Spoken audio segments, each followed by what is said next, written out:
ಕಲಘಟಗಿ ತಾಲೂಕಿನ ಮಹಾಜನಗಳೇ ಹಾಗೂ ಧಾರವಾಡ ಜಿಲ್ಲೆಯ ಮಹಾಜನತೆ ಇದನ್ನೊಮ್ಮೆ ಕೇಳಿ.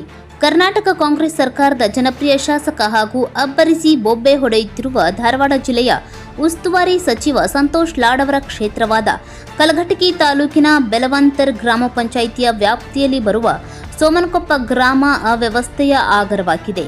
ಸೋಮನಕೊಪ್ಪ ಗ್ರಾಮದ ಪಿಡಬ್ಲ್ಯೂಡಿ ಮೇನ್ ರೋಡ್ಗಳಾಗಲಿ, ಗ್ರಾಮದ ಚರಂಡಿಗಳಾಗಲಿ, ಗ್ರಾಮದ ರಸ್ತೆಗಳಾಗಲಿ, ಅದಷ್ಟೇ ಯಾಕೆ ಕುಡಿಯುವ ನೀರಿನ ವ್ಯವಸ್ಥೆಯ ಫಿಲ್ಟರ್ ಮಷೀನ್ ಕೂಡ 2 ವರ್ಷಗಳಿಂದ ಕೆಲಸ ಮಾಡ್ತಿಲ್ಲ.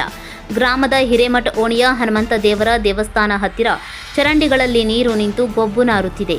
ಗ್ರಾಮ ದೇವತೆಯಾದಂತಹ ದ್ಯಾಮವ್ವನ ದೇವಸ್ಥಾನದ ಹತ್ತಿರದ ಚರಂಡಿ ನೀರು ಮೇಲೆ ಬಂದು ರಸ್ತೆಗಳೆಲ್ಲ ಪೂರ್ಣ ಹಾಳಾಗಿದ್ದು, ನಿಂತ ನೀರಿನಿಂದ ರೋಗ ರುಜಿನಗಳು ಚಿಕ್ಕ ಮಕ್ಕಳಿಗೆ, ವಯಸ್ಸಾದ ಹಿರಿಯರಿಗೆ, ಗ್ರಾಮದ ಯುವಕ ಯುವತಿಯರಿಗೆ ಆಗಲಿ ಆರೋಗ್ಯ ಸಮಸ್ಯೆ ಕಾಡುತ್ತಿದೆ.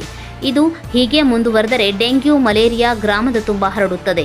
ಈ ಗ್ರಾಮಕ್ಕೆ ಸಂಬಂಧಪಟ್ಟ ಅಧಿಕಾರಿಗಳಾಗಲಿ, ಗ್ರಾಮ ಪಂಚಾಯಿತಿಯ ಸದಸ್ಯರಾಗಲಿ, ಅಧ್ಯಕ್ಷರಾಗಲಿ ಈ ಬಗ್ಗೆ ಎಷ್ಟೇ ಹೇಳಿದರೂ ಗಮನ ಹರಿಸುತ್ತಿಲ್ಲ. ಅದೆಷ್ಟೋ ಬಾರಿ ಶಾಸಕರ ಗಮನಕ್ಕೂ ತಂದರೂ ಕೂಡ ಯಾವುದೂ ಕೂಡ ಸರಿಯಾಗಿಲ್ಲ ಎಂದು ಗ್ರಾಮದ ಮುಖಂಡರು ಬೇಸರ ವ್ಯಕ್ತಪಡಿಸಿದರು. ಕಲಘಟಗಿ ಶಾಸಕರು ಆದಂತಹ ಸಂತೋಷ್ ಲಾಡ್ ತನ್ನದೇ ಕ್ಷೇತ್ರದ ಕಡೆ ಗಮನ ಹರಿಸಿದರೆ ಎಷ್ಟೋ ಬಳಿತು ಅಂತ ಕೇಳಿ ತಮ್ಮ ಬೇಸರವನ್ನು ವ್ಯಕ್ತಪಡಿಸಿದರು. ಕ್ಷೇತ್ರದ ಅಭಿವೃದ್ಧಿಯ ಕುರಿತು ಮಾತನಾಡುವುದನ್ನು ಬಿಟ್ಟು ಇಲ್ಲಸಲ್ಲದ್ದನ್ನು ಮಾತನಾಡುವ ಸಂತೋಷ್ ಲಾಡ್ ಅವರು ನಮ್ಮ ಗ್ರಾಮದ ಅವ್ಯವಸ್ಥೆಯನ್ನು ಸ್ವಲ್ಪ ನೋಡಲಿ ಎಂದು ಅಂಗಲಾಚಿದ್ರು. ಯಲ್ಲಪ್ಪ ಸುಳ್ಳದ್, ಕರಾಳ ಸತ್ಯ ನ್ಯೂಸ್, ಕಲಘಟಗಿ.